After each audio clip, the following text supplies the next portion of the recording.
saying, how do men pray, raising holy hands in every place. Okay, there is a scripture, and by sound of it, it sounds like a commandment.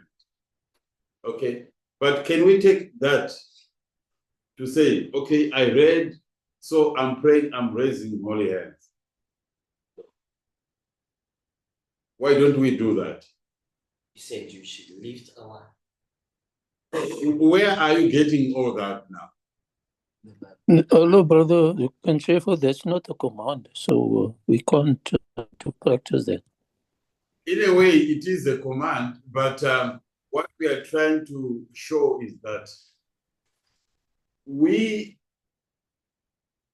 may fail to understand that verse, that given verse in particular, but then we go to the whole New Testament to try and understand what Paul was trying to imply. And then we come up with a position to say, no, the word holy is key.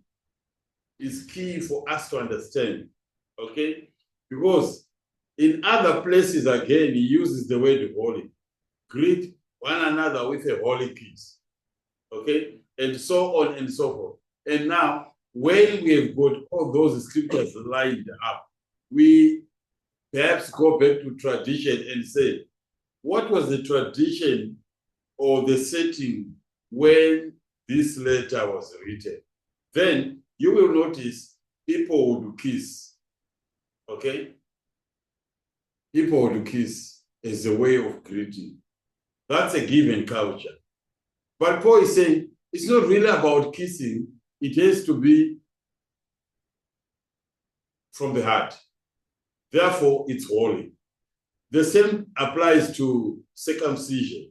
Paul says circumcision of the body does not really matter, but circumcision of the heart. So what have we done in this instance? We have come up with a doctrine not based on one verse, but we have taken the bigger picture, okay? Other verses to help us understand concepts and understand methodologies that can be implied in Bible interpretation. Does that make sense? Okay. Yeah, that's what we meant by you don't construct doctrine from one verse. Okay. Yeah. So I just want to make a comment. Even when there is a matter, or maybe you take your matter to court, sometimes it takes 2 witnesses or 3 witnesses to establish the fact or the truth. That's true. Just one is not enough. Yes. Thank you for bringing that other dimension. I like that as well. Okay. You remember Paul, or even Paul saying, an accusation against an elder cannot be entertained unless supported by 2 or 3 witnesses. Yeah, thank you for that contribution. Sister Judith, you're here now? Okay, so this is our last test. As I did explain that I normally don't like giving a final test. I test as we go, and then the accumulative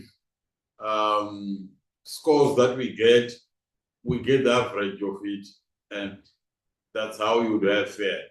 Okay, so get your papers ready and you write test 5. Test 5. She hasn't got a paper. You got she. Oh, yes. Yeah. Okay. All right. Let's see. All right. Let's see if you still remember what we learned on Tuesday. Question number 1, true or false? Timothy understood that Paul's life was coming to an end.